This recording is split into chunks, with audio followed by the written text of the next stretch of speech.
கிறிஸ்துவுக்குள் மிகவும் பிரியமான தேவனுடைய பிள்ளைகளே, இந்த கால வேளையிலே உங்களை சந்திப்பதிலே மிகுந்த மகிழ்ச்சி அடைகிறேன்.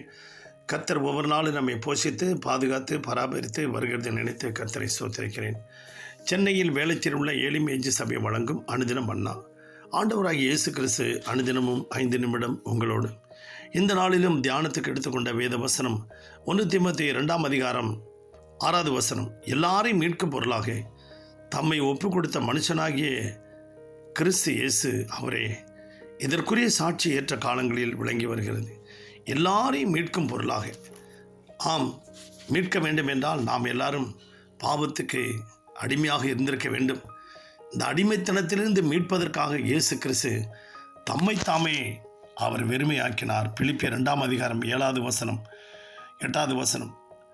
தம்மைத்தாமே வெறுமையாக்கி அடிமை ரூபம் எடுத்து மனுஷர் சாயலானார்.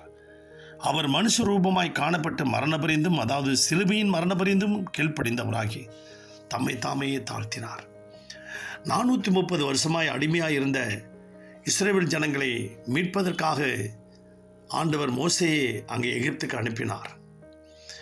உலகம் முழுவதும் இருக்கிற உங்களையும் என்னை மீட்பதற்காக இயேசு கிறிஸ்து பரலோகத்திலிருந்து இறங்கி வந்தார். ஒரு மனிதனுடைய கீழ்ப்படியாமையினாலே, ஆதாமனுடைய பாவத்தினாலே இந்த உலகம் முழுவதும் சாபம், வியாதி, மரணம், கொள்ளை, கற்பழிப்புக்கு ஆளாகிவிட்டது. இவைகளிலிருந்து மீட்பதற்காகவே இயேசு தம்மைத்தாமே அடிமை ரூபம் எடுத்து அவர் சிலுவையில் உங்களுக்காக எனக்காக இரத்தம் சிந்தி அவருடைய இரத்தத்தால் உங்களை என்னை மீட்டு நம்மை பரலோக ராஜ்யத்துக்கு சொந்தக்காரராக ஆண்டவர் மாற்றியிருக்கிறார். இந்த சத்தத்தை கேட்டுக்கொண்டிருக்க அன்பு தேவனுடைய பிள்ளைகளே, பாவத்திலிருந்து நம்மை மீட்டெடுத்தார். அவர் அடிமை ரூபம் எடுத்தார். மரியாள் இதோ ஆண்டவருக்கு நான் அடிமைங்கிறான். அன்பு தேவனுடைய பிள்ளைகளே, இந்த உலகத்தில் பாவம் செய்கிறவன் பாவத்துக்கு அடிமையாக இருக்கிறான். 6 அடி மனிதன் 6 சிகரெட்டுக்கு அடிமையாக இருக்கிறான். மதுபானத்துக்கு அடிமை, விபச்சாரத்துக்கு அடிமை. இந்த அடிமைத்தனத்திலிருந்து மீட்பதற்காக இயேசு தம்மைத்தாமே வெறுமையாக்கி அவர் சிலுவையிலே மரணபரிந்தும் தன்னை தாழ்த்தினார். அன்பு தேவனுடைய பிள்ளைகளே, ஒரு ஊரில் 3 வள்ளல்கள் இருந்தாங்க. அவர்கள் எல்லாருக்கும் வாரி வாரி வழங்கிட்டு இருந்தாங்க. அந்த தேசத்தில் இருந்த அந்த மன்னர் பார்த்தார், நம்ம ஊரில் நம்ம நாட்டில் இப்படி வள்ளல்கள் இருக்காங்களா தெரியலையே, நாம தானே வள்ளல், நாம தானே எல்லாருக்கும் வாரி வாரி கொடுக்குறோம். அதனால் இந்த வள்ளல்களை பார்க்க வேண்டும் என்று சொல்லி பிச்சைக்கார வேடத்தில் அவர் போனாராம். போகும்போது முதல் வள்ளலை பார்க்குறார்.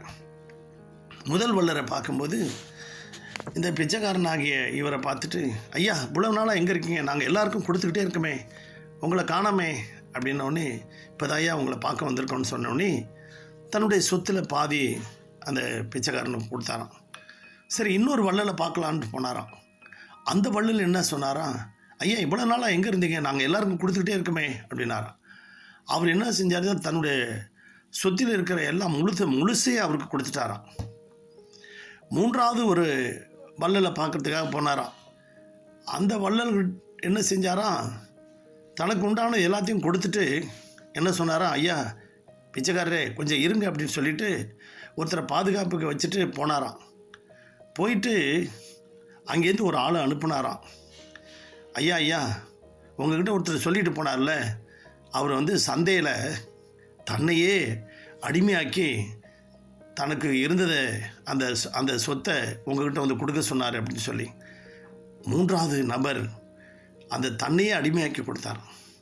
அப்போ முதல் வள்ளல் தனக்கு பாதி கொடுத்தது அருமையான தேவனுடைய பிள்ளைகளே சகையு. 2வது தனக்கு இருந்ததை கொடுத்தது அந்த ஏழை விதவை 2 காசு. 3வது முழுமையாய் கொடுத்தது நம்முடைய ஆண்டவராகிய இயேசு கிறிஸ்து. தன்னையே கொடுத்துட்டும் அது இல்லாமல் தன்னை அடிமையாக்கி நமக்காக கொடுத்தார்.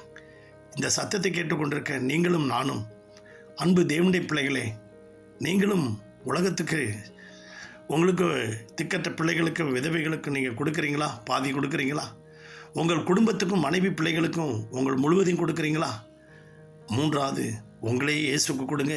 கர்த்தர் உங்களை ஆசீர்வதிப்பார். உங்களுக்காக ஜெபிக்கட்டுமா? பரலோக பிதாவே, இந்த சத்தியத்தை கேட்டுக்கொண்டிருக்க ஒவ்வொரு பிள்ளைகளுக்காக ஜெபிக்கிறோம். எங்களுக்காக இந்த உலகத்துக்கு அடிமை ரூபம் எடுத்து எங்களை மீட்கும் பொருளாக வந்த தெய்வமே, நாங்கள் உமக்கு அடிமையாக இருந்து நாங்கள் உமக்கு சாட்சியாய் வாழ்ந்து உம்முடைய இரத்தத்தால் எங்கள் பாவங்களை கழுவினீர். நாங்களும் உமக்கு பிரியமான வாழ்க்கை வாழ்ந்து பரலோக ராஜ்யத்துக்கு எங்களை சொந்தக்காரங்களாக ஆக்கினது போல, எங்களை மீட்டது போல நாங்களும் எல்லாரையும் மீட்டு பரலோக ராஜ்யத்துக்கு கொண்டு வருவதற்கு எங்களுக்கு உதவி செய்யும். இந்த சத்தியத்தை கேட்டுக்கொண்டிருக்க ஒவ்வொரு பிள்ளைகளையும் ஆசீர்வதியும், அவர்கள் குடும்பங்களை ஆசீர்வதியும். எந்த மழை புயல் எதுவும் சேதப்படுத்தாதபடிக்கு பாதுகாத்துக்கொள்ளும். அவர்கள் தேவைகளை சந்தியும் ஆசீர்வதியும். இயேசுவின் நாமத்தில் பிதாவே, ஆமென்.